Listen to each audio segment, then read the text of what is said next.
Hey guys, it's Jessica Fury. Tune in every Monday for new episodes. Don't forget to like and subscribe. Welcome back to the podcast. I'm your host, Jessica Fury. Today we have a really cool guest, Keyen Lage. He is a former NFL player with the Kansas City Chiefs. He is a business coach. He helps to make impossible possible. His business coaching involves helping to solve complex problems with high achieve leaders, business owners, and just everyday entrepreneurs. Keyen, welcome to the podcast. Thank you for having me here. I'm excited and a Yeah. little nervous What are because I you feel like nervous about? you're gonna pull some really good stuff out of me because I know the quality of questions that you ask. So the best type of nervous. It's like before a big game that I'm excited about nervous because I know how much is on the line, but there's really nothing on the line. So I'm excited. Yeah. Did you want to be in football? Did you want to, like when you were a kid growing up, did you want to be drafted for the NFL?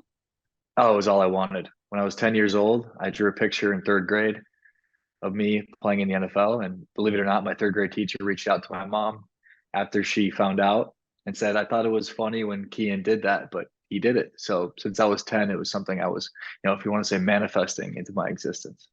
Yeah. And where did it go from there, like as a child that you started to pursue that path? Well, I think it helped having my grandfather who also got to the NFL have the ability. So it was in my realm of comprehension, which I think with anybody that wants to do anything, it's important to be able to have someone close to you that has done the thing that you want to do to some capacity to be able to make it more real in our minds. So I think having him was something that really helped me with having a greater level of buy-in with knowing the possibility. If my grandfather did it, then I could probably get close at least. Your grandfather played in the NFL? He had the opportunity to, so he got drafted, but he decided to start a family instead. But way back in the day, they didn't get paid nearly as much as athletes do now, and his Yeah. body was at risk, so he decided to be a doctor and a family man instead. And so you played through college or you got drafted after high school? No, so with the NFL, it's not possible to get drafted after high school. I played all the way through college. I went to a smaller school as well, so uh, opting out early wasn't really an option for me. Yeah, so when you got drafted, this is sort of where your journey began. Can you share when you got drafted for the NFL and what occurred at the time that you started in that career? Yeah, so just as quickly as I got picked up and signed, I was told I'd never be able to play again. There was a neck injury that I sustained in college that I found, which I knew at a deeper level was true, that was much worse than I thought. And when I got the final results for it by the team physicians, it became a reality that I'd never play again. So the doctor said I was at a risk factor of 3.5 out of 4 to get paralyzed if I went to play. So they couldn't clear me. I never got to play a game. So just as fast as I got there, I was told I'd never be able to play again. That must have been such a bummer because you were like in your Yeah, early 20s when you got drafted. yeah, 22, 22. Yeah. Well, that must have been such a tough time. Like, do you remember that time when that was going on? Because when you're 22, your energy is like, I'm on top of the world. Like, this is like, I mean, just think of the fame or the success or the girls or the attraction or the this and the that goes on when you're in your 20s. I mean, even in your 30s and maybe in your 40s, but during that time period, do you remember like what was going on? After I got the news Just the whole or time that was before? when you got the news. Well, I cried my eyes out for sure that night. It was a shock because they sent me back. They took me back to the hotel that I stayed at, that I was staying in before I went to go meet with the team. They took me back without telling me what happened because normally they wouldn't take me back to the hotel. They'd have me stay at the facility. So I sat there for about 2 hours waiting until I finally got a call from the general manager of the team where he dropped the news to me saying that he couldn't clear me because of the condition that the physicians found. So after that, I cried my eyes out for probably 2, 3 hours and then went and got myself a cheeseburger and fries and didn't really care about counting anything or worrying about how healthy it was, which I was obsessed with prior to that point. and just sat with it and felt, oddly enough, a tiny bit of relief. Why relief? What was the relief? Relief of what? From the pressure that I put on myself, Which was what? for the intense pressure that I put on myself to get to that point. Like in my mind, the way that I work is when there's something that I want, it's going, I can make it happen. I have a motor that just runs. And so when I had a chance to just sit back for a second and turn that motor off, I felt a little bit of relief. And that moment was very intriguing to me, to feel that relief, because it wasn't what I thought I would feel. You know, it's so interesting at such a young age to be able to look at relief as something that's a positive. I can't remember during my 20s to have relief of something and be like, oh, what a relief. I'm so thankful I didn't get that job. Like, because I perceive most humans to have an attachment to something, to have an attachment to an outcome, to have an attachment to a feeling, to have an attachment to whatever it may be. And at such a young age, how is it that you were able to look at relief as something that was positive? Well, it's interesting that you bring up the word attachment, and you're right. Most of the time, in order to get to that place, it takes somebody consuming their entire self with the thing that they're moving towards. But I don't know why or how, but some way I've been able to not fully identify with the things that I do. And I've done this at a young age, so I can relentlessly pursue what it is that I want without losing myself in that thing or finding identity in it. And I don't know how, but that's just what I do. I've always been able to hone in and focus on the different elements of my life outside of just the thing that I'm going after that is my primary major goal. I think that might be part of it, with being able to make sure the relationships around me are going well, with my family, with my close friends, intimately, making sure that I'm taking care of myself outside of just the pursuance of that thing. So that could play into it a little bit, but that's honestly what I help people be able to do more of, is that thing, that which comes somewhat natural to me. And it became very apparent to me that I wasn't as attached to it as I thought when 3 days after I was told I'd never be able to play again, I was moving on to the next thing. And that's when my path began down this other route. When you were 22, you started to take a different route down another path. Was it instant, or did you take some time to yourself to really evaluate where you were in your life? Because at that period of someone's life, you have such a younger mind, even though sometimes I feel as if the drive is there, the enthusiasm is there, the motivation is there, but the wisdom just comes with the experience. And often the experience just comes with experience from itself, whether it's financial experience, success, or opportunity, any of those things that are going to help create that experience of what it is. So what was it during that time period that you started to just pivot into a whole other realm in this career? Yeah, well, I think the big takeaway that I had was, if I really set my mind and heart to something, I can get it. So that's the positive of me not getting to be able to play a game, is that I technically did make it, right, on paper. So seeing that, it really changed my perspective in how I approached what I would do moving forward. So I didn't think of it from the perspective of, what do I feel like I need to do, or what do I have to do, or what would be the safest thing for me to do. It was, what do I want to do? Now that football is done, now that this big chunk of the pie has been taken, what do I want to fill in that space with? And I was a finance major in college, and always said my backup plan was to be a financial analyst. But when it became a reality, I knew it was not the route for me. So I quickly X'd that off and said no, and just decided to ride my bike to the library every day and read for 4 to 8 hours. And I eventually stumbled upon a book that one of my mentors had recommended to me, one that was helping me with my physical composition with getting to the NFL. And it's a book called The Biology of Belief. and talks about being able to create your own heaven on earth and the science behind how we can manipulate ourselves into operating in a much healthier, higher frequency through conscious choice and decisions. I thought that was pretty fascinating. And so through that, I said, well, how do I apply this method of creating my own heaven on earth? And how do I help other people to create the same thing? I said, I want to do something that's going to give me that outlet. And the closest thing I could think of, which I never would have thought in a million years before I was told I'd never be able to play again, I would do, was to be a personal trainer. I knew the physical body really well. That gave me an outlet to be able to help people in a more deep capacity. And from there, it expanded, but that was where my path took me next, was being a personal trainer. And you were a personal trainer for how much time before you started to transition into the coaching? For a year and a half, but I had already began transitioning. I already got a little bored after like 6 months of personal training and needed to expand beyond just the physical external body. And I started to get really obsessed with the internal health side of things.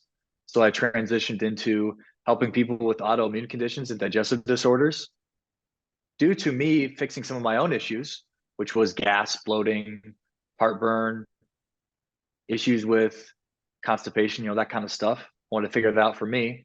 And I somehow started helping people with Hashimoto's and arthritis and colitis and different digestive disorders, and got excited with that and quit as a personal trainer and scaled the program that I had for people with those conditions. After about, like I said, a year and a half, 2 years of personal training, I was working on this on the side while I was doing personal training. I went full in onto that and did that for about a year and got a little bored with that and was like, well, if this isn't the end all be all, using the external side of health and the internal side of health, what is? Well, mental emotional health is the leading factor in determining how the external physical body and the internal physical body work and function beyond just the food and the exercise. So I started to get obsessed with that for myself and for some of the clients that I had within the nutrition coaching. And that's when I really decided to go all in on the more mental emotional stuff. And for the last 4.5, 5 years, I've transitioned the types of things I'm helping people with based on what I'm most excited about. But that's where the transition happened. What is something common that you often see come up for yourself when you're about to start something new? What is something common that comes up? Is it something that's confident, or is it something fear? What is the initial thing that comes up for you that you take the chance to take the next step? Whether it's a positive or a negative, what is the first thing that comes up for you? Is it because boredom is something that's just there? And I've had many years in personal training prior to being in real estate, and I'm open to telling someone how taxing it is. It's very taxing in many ways. But what was it, something that came up for you that you were like, I'm going to go do something different. I'm going to go do this. I'm going to go do that. It's a genuine childlike curiosity that I've maintained connection with. And I think through different levels of programming that people have, or their own limitations that people have, they lose connection with the childlike curiosity that exists within all of us if we stay connected to it. And for me, as I've pivoted and transitioned, I've always stayed connected to that childlike curiosity, and I'm always open to hearing it out, and I listen to it and I just follow it. And it always starts with me doing a little bit of a research, maybe reading a book, maybe watching a YouTube video about whatever it is that I'm noticing myself being excited about. And then I just move forward from there. So it's being able to stay connected to that childlike curiosity that I notice myself being inspired to move towards something else. So then I just start to move towards it. And you work with a lot of high profile, high achievers, business leaders on a day-to-day basis, correct? Correct. What is a common thing that you see come up with them that you guide them through overcoming that? Blind spots because of emotional dysregulation caused by past experiences that have happened. So oftentimes they can be sabotaging elements of their relationships or sabotaging elements of their business, sabotaging elements of their own health based on their own inability of handling situations where they're emotionally dysregulated. And so I deal with central nervous system regulation, with being able to help them emotionally be able to handle the things that come up so they're not sabotaging those situations and be able to operate in a more abundant state where they're not making decisions from a place of their emotional dysregulation, but more so from a place of openness, excitement, and curiosity. What would that look like? Fear, trauma, reactiveness, being Yeah, able as to far as be unsure. the symptoms associated with it, Yeah. yeah, oftentimes paralyzing. Depending on the person, sometimes it's paralyzing in regard to their inability moving forward. Sometimes it's frantic action, which a lot of high performing people tend to have, which is they don't struggle with taking action towards things, but because they don't, and they're always moving forward, very type A individuals, they can take frantic action, which is just action that's not really contributing to the bottom line of the success that they want, because oftentimes they're avoiding something or running from a feeling. So when I get really down to the core of what it oftentimes is people running from feelings.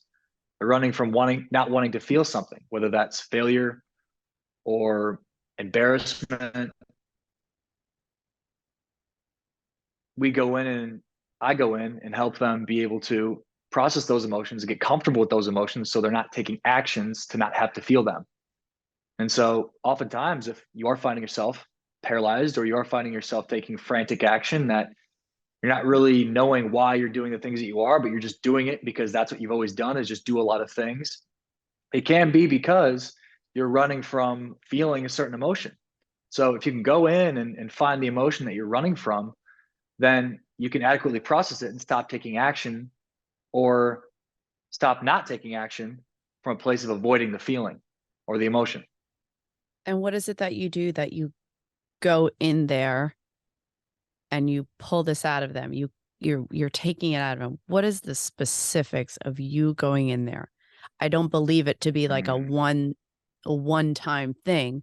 I believe it to be, I'll use your word, an uncovering, an unmasking of something that is either, and it's either connected to fear, shame, resentment, or trauma, or some sort of emotional pattern that has come from many, many years of things that didn't just happen yesterday. Like, it didn't just happen yesterday.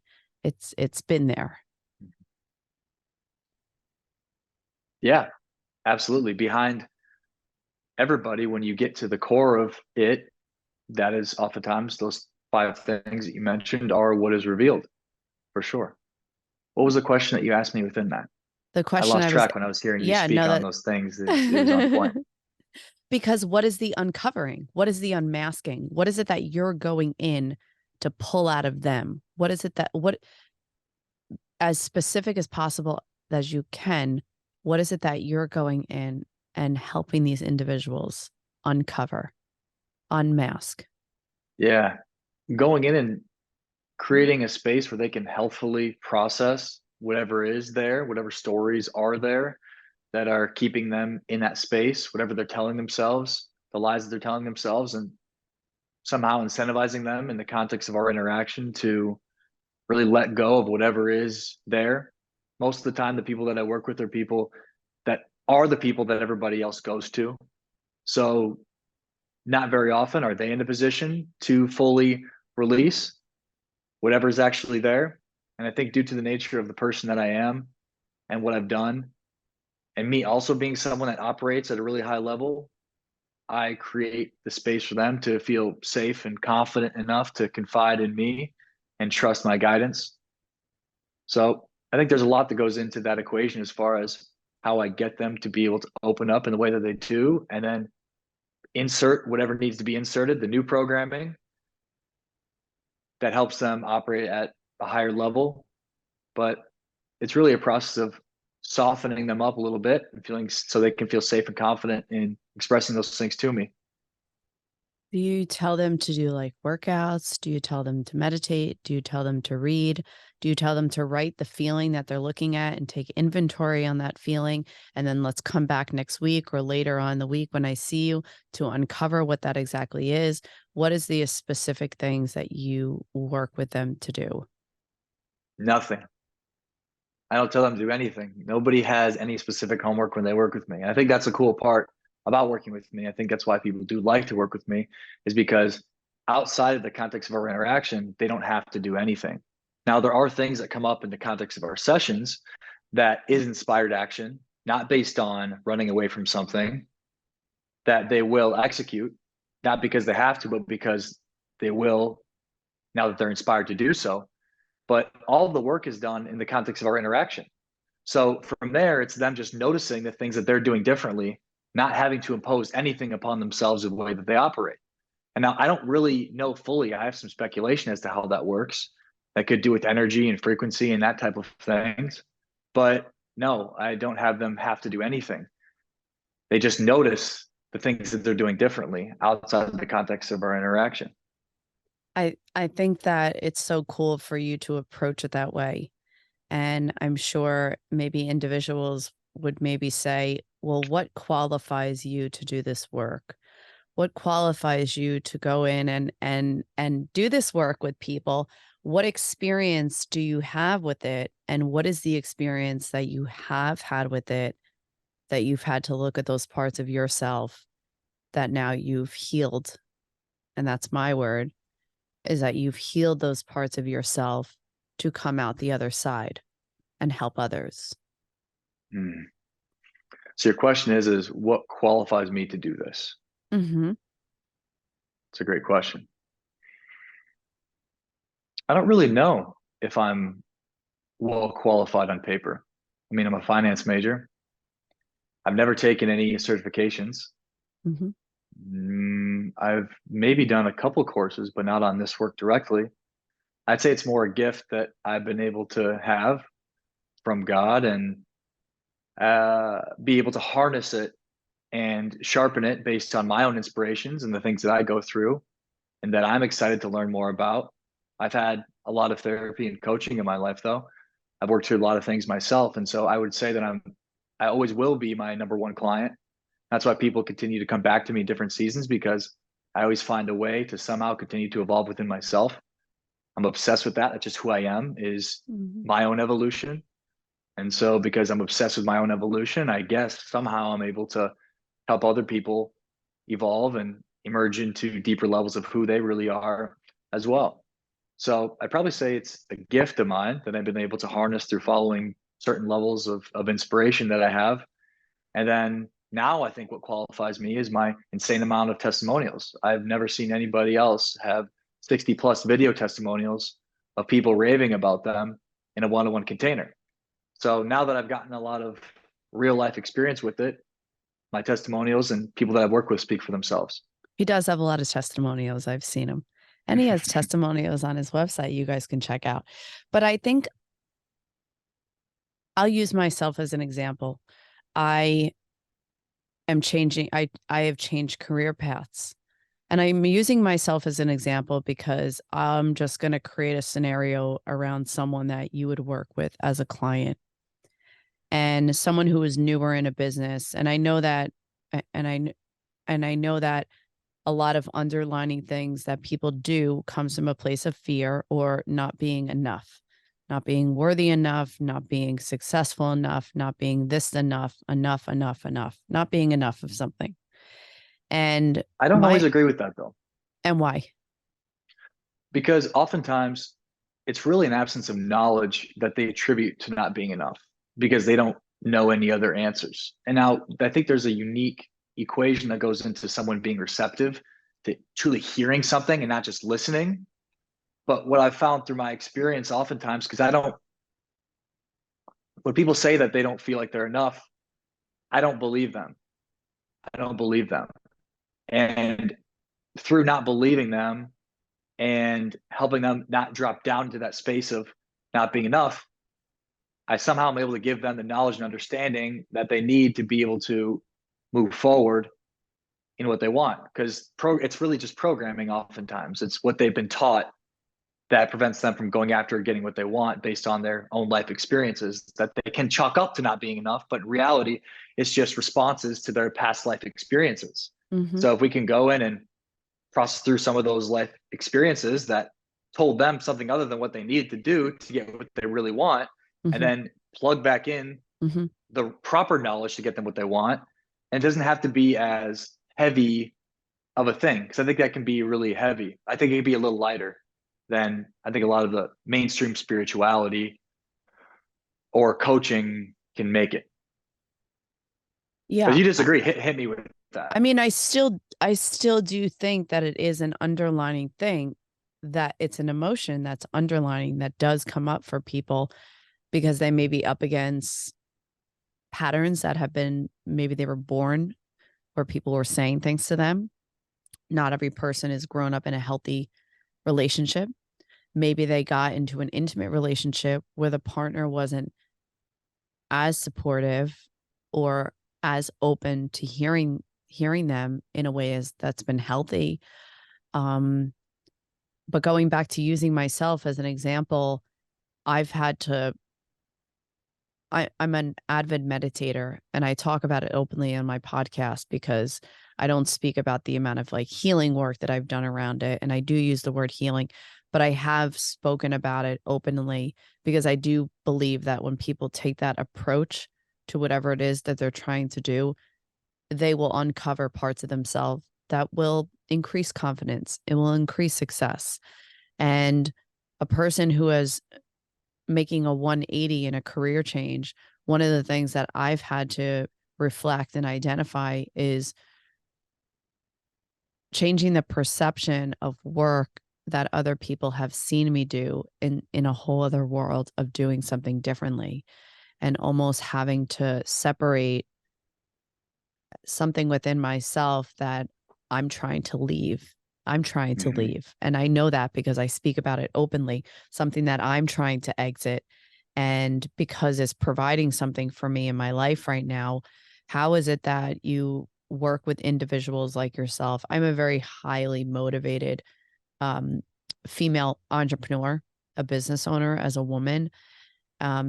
What are the things that you uncover with individuals like myself that are either making these career changes or they're looking to scale a business in a different way? What are some of the things that you could communicate over with the people that you work with? Well, I think I first have to get, I know I first have to get to an element of truth. Let's say, for example, within you, I first have to really understand if what you're saying that you want is what you want. Mm-hmm. And so, contrary to what maybe a lot of coaches do, which is hear what people are saying and then try to get them what they say they want, I more so challenge the shit out of people and what they say that they want to make them have to convince me long enough that it is what they want to then convince themselves to adequately move towards it. So, oftentimes it's me really denying, let's say the opportunity to say that it is truth, that that is truly what you want. And through me pressing you in rejecting what you're saying, it forces you to go deeper into your own understanding for what it is that you want. So you're able to more adequately explain it verbally by arguing against me to convince me that what you want is what you want. Does that make sense? Yes, it does make a lot of sense. I have enough clarity around what I want because I do spend that time. I'm not perfect with a lot of it. I'm still uncovering parts of it, but every time that I get to talk about it openly with other individuals within my line of work, or maybe not within my line of work, a lot of it is just my friends. I have friends in my life that are not in my career, and I actually like that. I like that because for me, I can say whatever I want. And it's funny, when we spoke a couple weeks ago, you and I spoke about you got out of a relationship about 2-3 years ago, and it was really challenging for you. Do you remember when you were sharing that with me? It was like really challenging. Absolutely. And you were going Very. through a really tough time.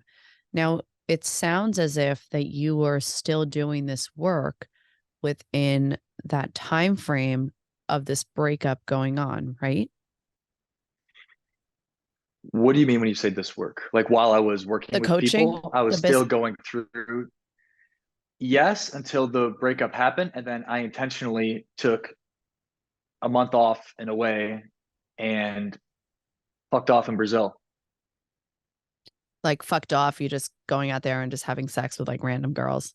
No, no, no, no. I meant fucked off. Like I said, I'm done coaching Oh, okay. for a month, and I'm gonna go explore this new place Okay. and see what that's like. I didn't speak any Portuguese. I had no Okay. idea what it would be like, Okay. and said, I'm going to take time away from coaching, and And did what that did you for a do? month.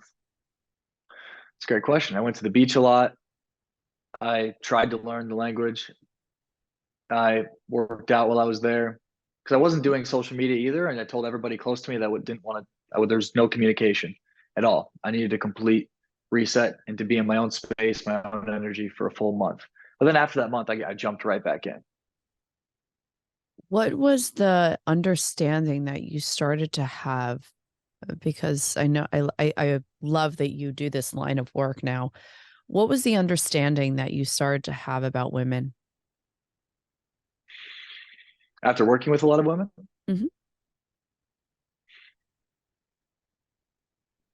that women are a lot tougher and also a lot softer than I may have thought. How do you find, I can expand on that if you want me to. please? Yes. Yeah. Softer from the standpoint of there's an equation that goes into building trust with women that most men don't understand. And it's a unique combination of many things. Now, obviously, every woman is different, but it's a unique combination that is required to be able to access deeper levels of softness. And once those levels of softness are exposed, women are incredibly, I would say more than men in regards to the men that I've worked with and women that I've worked with are more resilient in being able to handle more tension. Because when I'm in the container with people, I go in. Like that's something very different I think about me is there's no holding back. There are things that I say in the container are ruthless. If people heard the things that I said, they'd be like, what the fuck is wrong with this person? Right. But I build that trust. That's how I'm able to do what I do. So when I am in and that trust is established, the things that I say, when the ego that women have, oftentimes is much less than men. And so once that safety is established, their capacity to be able to take in information and advice is incredible because the egos tend to be a lot smaller than with men. Do you think that women are more submissive? That allows them to be more, that they're allowed to, that they're able to consume the information that you're giving to them? I would say by nature, yes, they do have a generally greater capacity. And I think that's a superpower to be open to receiving. And I would actually attribute a decent amount of my success to an element of my ability to submit and surrender to something that I want to learn about or get better at. So when I'm in football, I was the first person to surrender to my coach and asking questions that I didn't know. There was no ego that I had in that space. I wanted to know the truth. I wanted to be able to understand more. And so I think naturally women have more of that, which probably makes it a little easier for women to learn things because the ego is generally a little smaller and they're able to submit a little more into their feminine ways with whatever that is they desire to go into. And I think it's a superpower that if properly tapped into, which is what I helped a lot of women be able to tap deeper into, get them a lot of what they want. And what is it that you hear that they want? Success in their business, a successful relationship, self-sufficiency, emotional regulation, emotional intelligence, confidence, poise. Most of it, when I really boiled it all down, is the ability to not have to worry about money in doing what they want, whatever they feel very passionate about, Mhm. and have a man that they can confide in and trust more than anything to be able to help support them in their ability to do that. Mhm. That's what it generally boiled down to.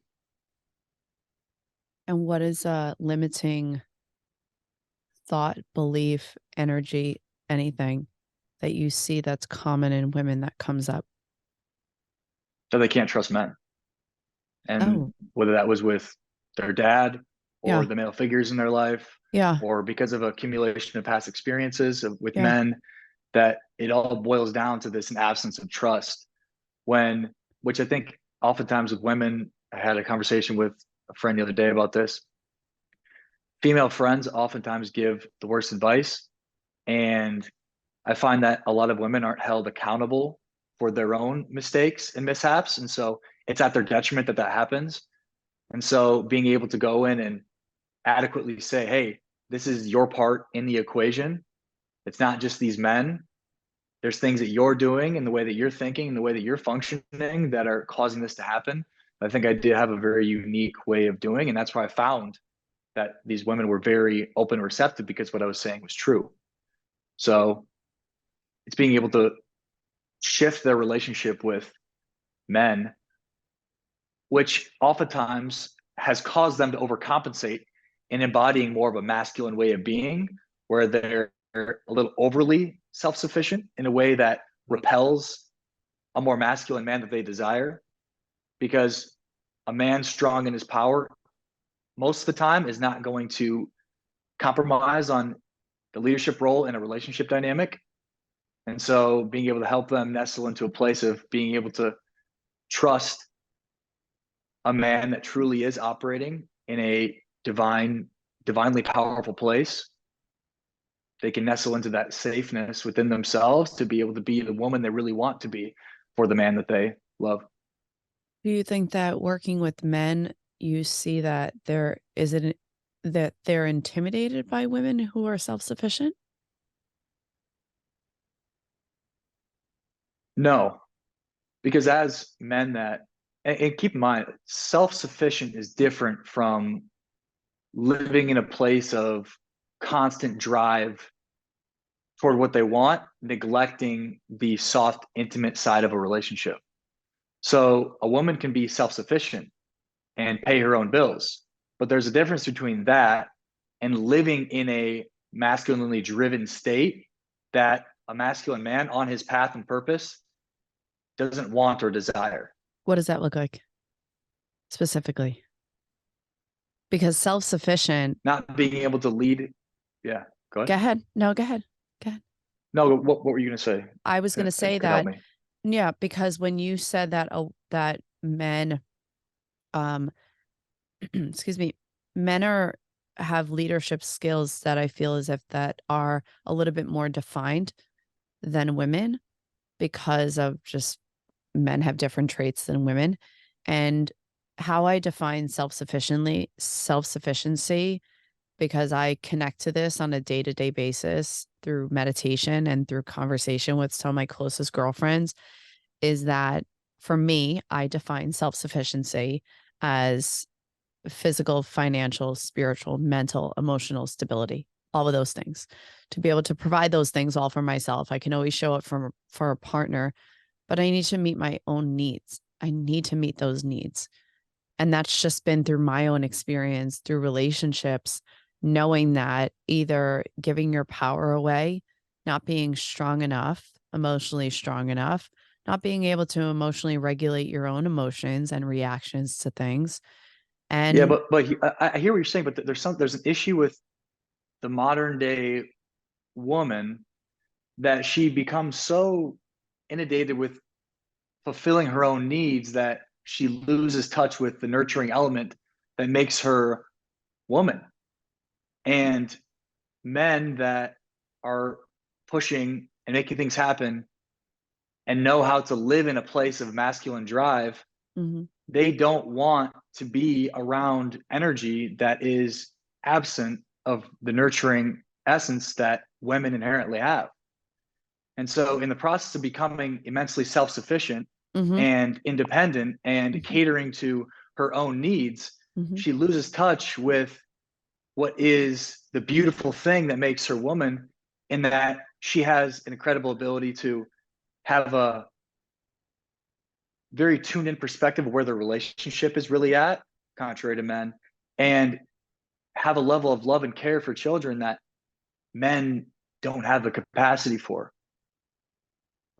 I believe that, and I also don't completely agree in a way, because when I say self-sufficient, I also know qualities of myself that I do show up for a man or a partner. I just am very in tune with those things. I'm very in tune with that.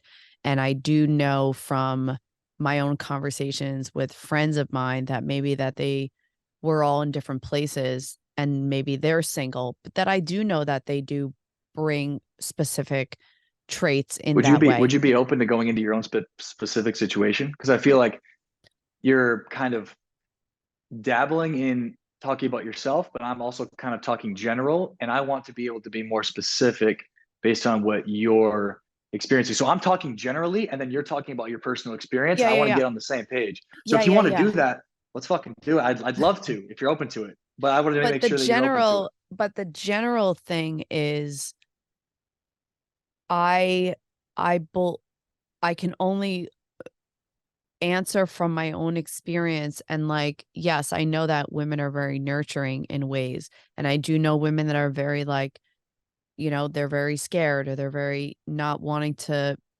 be connected with a man because they do want to be that self-sufficient. But the way that I'm hearing what you're saying, and the way that I'm not disagreeing, but the way that I'm viewing it is that I don't know, I just believe in the softness, like, because I know that softness within myself, so I can only speak for myself.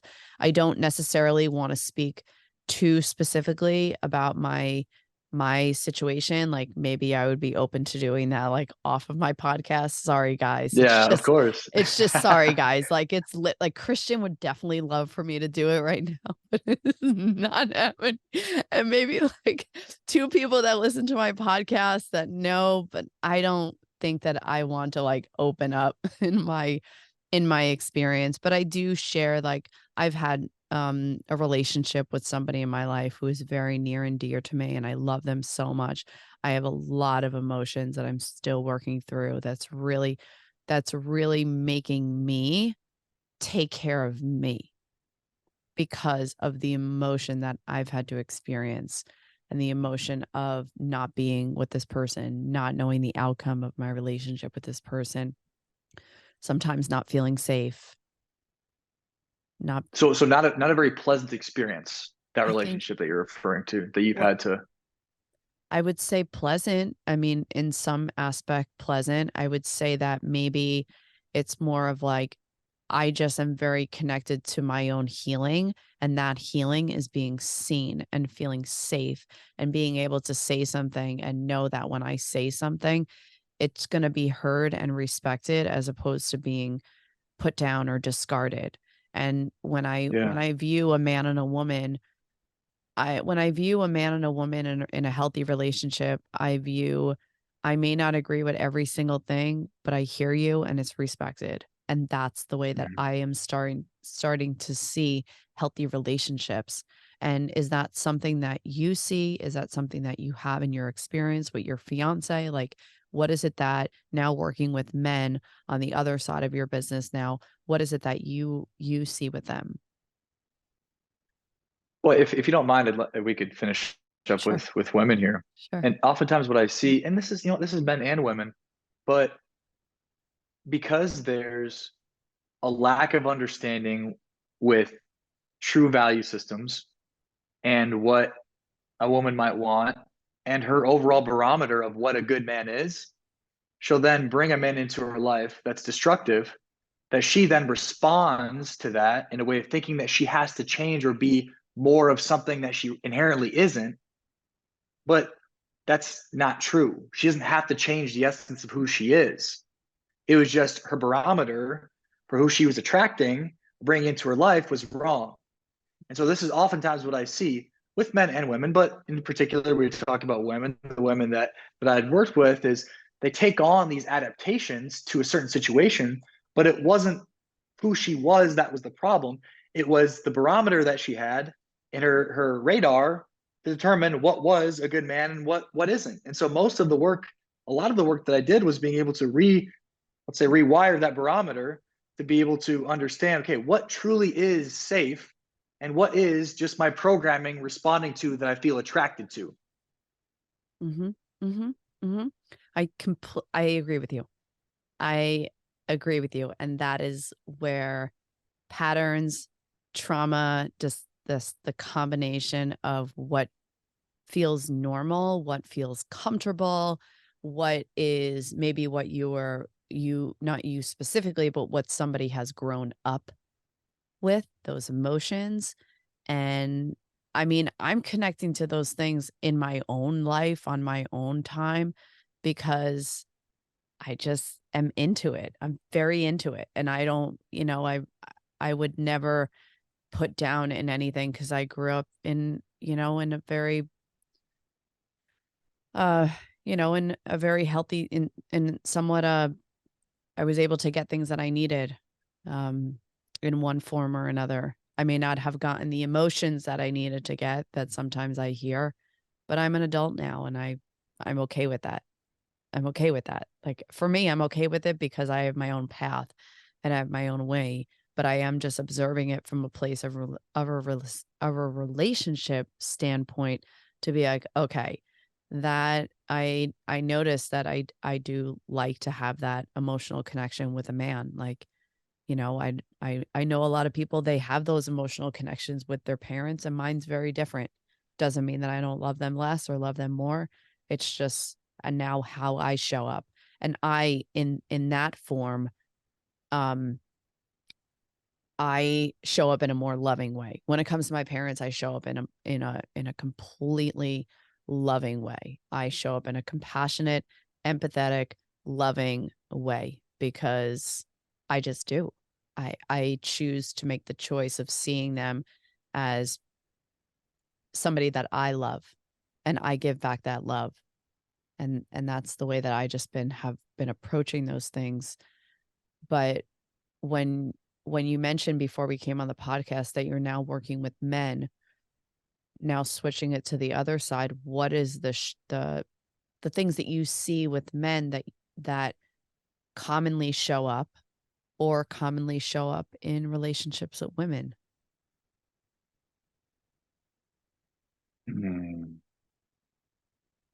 So I'll make it more specific because that helps me in my mind dial in more of a better answer to you. So relationships with women that often happens with men. Well, I do see a big response to the red pill community. If anybody doesn't know, it's like a big Matrix? movement. No, it's a movement of men that are rebelling against the, let's say, the masculinization of women in modern culture. So they're taking a much more abrasive approach to being the captain and leader, and he needs ultimate submission from his woman, and there's not really a strong emotional relationship, but it's more of a dictator style of I'm going to become immensely successful so I can be a conqueror over the woman that I'm with. Okay, that's kind of the gist of it. And so as a response to that, because it's all over social media, I mean, it's kind of like the Andrew Tate movement. That's inspiring a lot of that behavior in men. And so what's happening is men that are very personal development based, that are always wanting to become better versions, they obviously are inundated with that information. And so they're going a little too far in one direction as far as being that conqueror in their relationship. And it's emotionally disconnecting them from the woman that they're with. So being able to go in and provide some deeper understanding into, hey, being this dude that believes he's the man because of the external world that he's created, not because he's emotionally in tune with himself, you're never going to be able to connect with your woman in a way that you need to if that's how you're living. Because, yeah, I can see how it would make sense if you're just focusing on short-term relationships. Mm-hmm. and trying to be the alpha dude that a woman wants to sleep with. Mhm. But as a man, if you want any type of continued relationship with a woman, you have to be able to know how to emotionally connect and operate in a way where it's a union, not a me versus you type of operating. And Do so you I bring them back to the other side where men? they can still operate in their power as a man, but emotionally connect because they now understand themselves at a deeper emotional level, which is oftentimes why they can't in the first place. Men. Yeah, correct. And do you think that, and I'm going to ask these with 3 different things. Do you think that men are driven by sex?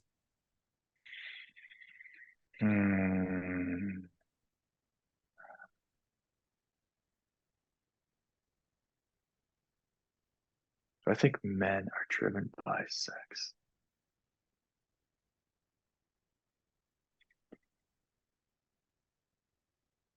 I think men operating at a very primitive level are overly consumed by the animal that exists within them.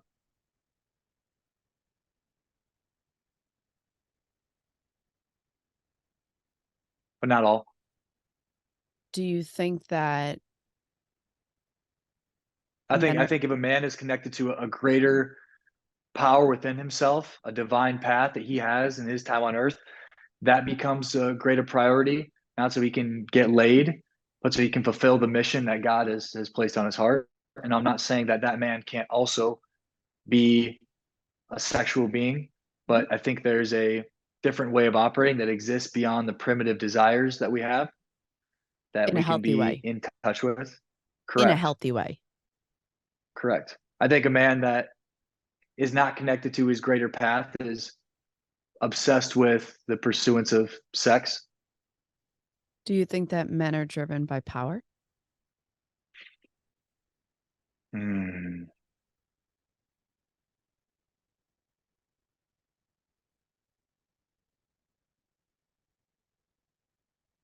Yes. How so?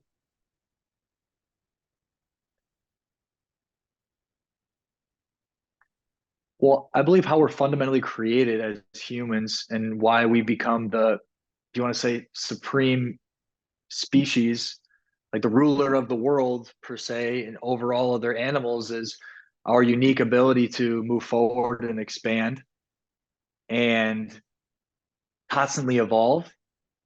And so naturally, pursuing power causes someone to have to continue to evolve and become a greater version of themselves or more adapted version of themselves. And so naturally, as a byproduct of nature, we are driven by power, not for the sake of power in and of itself, but I think at a more fundamental, deep level of the desire to evolve and to continue our species. And I think that's why women also are right now driving toward becoming more well-rounded versions of themselves, which I think is a beautiful thing because it's causing men to have to rise in their ways of operating as well. So I don't think it's necessarily a bad thing. I think it's a fundamental thing that exists within us that will propagate our species into continually evolving. So how do you have powerful, we'll just say powerful men, high achievers that you're working with? How do you have them disconnect from maybe an ego, maybe hurtful, to something that's more fruitful? Well, it's not about the pursuance of success. It's more about what really is their deeper sense of desire. Their let's say God. I believe every man has a God-given path that he's able to tap into, and that's what I call a deeper level of inspiration within him.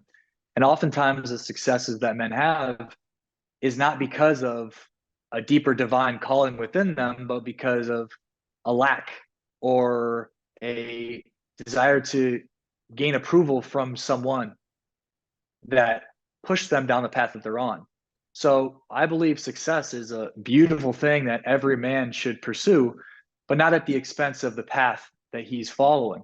So what I do is I connect them to, I would say, the divine path that exists within them, where they're truly fulfilling, let's say, level of fate that God has planted within them, and disconnecting from them from the egoic pursuance of success to fulfill some type of lack or insecurity. And that would be where your deeper work comes in. And where do you think that men are driven by money? Do you feel as if like maybe men that are working with you, they're not financially in a place that they want to be? Do you think that they're only driven by the outcome of making I think specific that's a amount of lower money? level. I think that's a lower level vibration. I think being driven and having your actions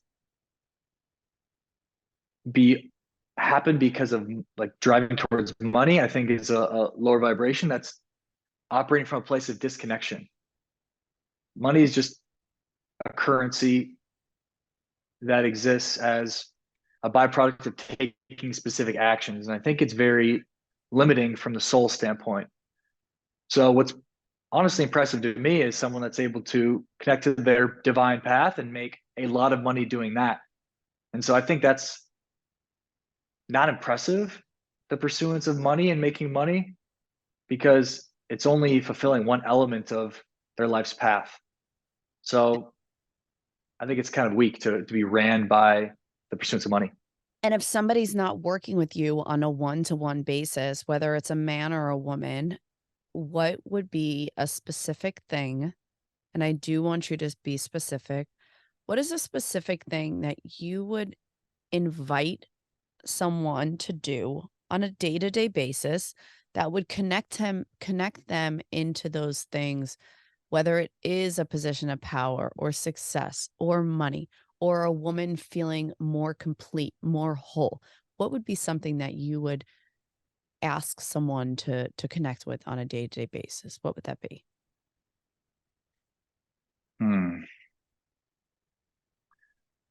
I would say cut off environmental or external influences. Like, do your best for a week to cut off any type of influences that are being imposed onto you. Negatively. Positively too. Positively too, right? Because you talk about positive, people could be encouraging you to go towards something that isn't really what you want. And I've worked with women that follow a lot of red pill information, Andrew Tate What type is this style red stuff. pill? What is this I red told you pill? already. I I have told no, you. but I'm It's saying like the like, Andrew Tate. It's like the Andrew Tate movement. It's like what he's generally inspiring within men. And so there's women that consume that content of trying to be extra feminine and extra submissive, but that's just not inherently who they are.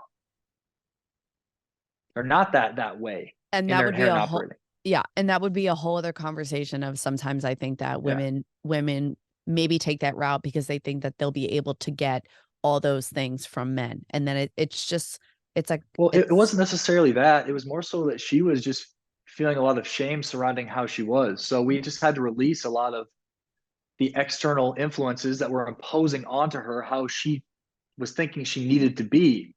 And from there, we were able to get more connected with where she really was so we could understand where she truly wants to be, separate from the imposing forces onto her. So maybe she did actually want to be a little more one way or another. We'll say her soul was desiring to be a little more one way or another. But as long as there was these imposing forces onto her saying how she should be or needs to be, then she wasn't able to stay connected to what really was true inside of her. So I would encourage now more than ever, because of how easily we have influences at our fingertips all the time, all the content we consume, it's all of it's influencing us in some way or another. Mhm. It's disconnecting us immensely from a deeper place of who we really are and who we Mhm. want to be. Mhm. And so everybody, I would say, spend an extended period of time where you're cutting off all influences that are people that are reminding you of who you are or encouraging you to be any type of way. Mhm. And that's also social media driven as well. And now that might be very difficult to remove yourself entirely from human interaction or from For anything from sure. the outside world. But Yeah. I think that's one of the fastest ways to deeply connect with who you are and who you want to be. Get Mhm. away from all other influences. But the Mhm. problem is people are deathly afraid of being alone. And so if you could sit by yourself, let's say in meditation, in a space away from all other influences, you can begin to understand deeper levels of who you are and who you want to be. I'm a huge advocate of, well, one, I have a morning routine that allows me to not touch my phone for about an hour to an hour and a half. Same.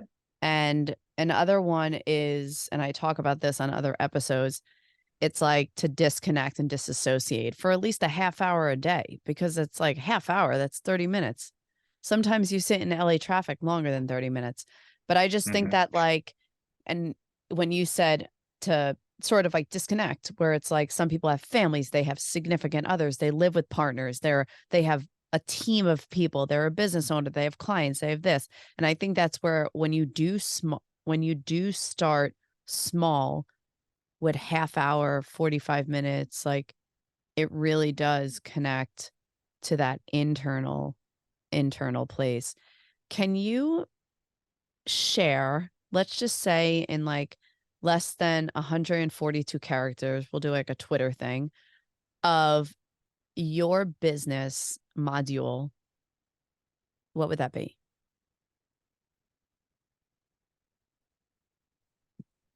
My business module, Mhm. like my business framework, or how I do things, Whatever could it be a may little more be. specific. Whatever would be a description of the work that you do that would be inviting to someone Mm, mm. to work with you.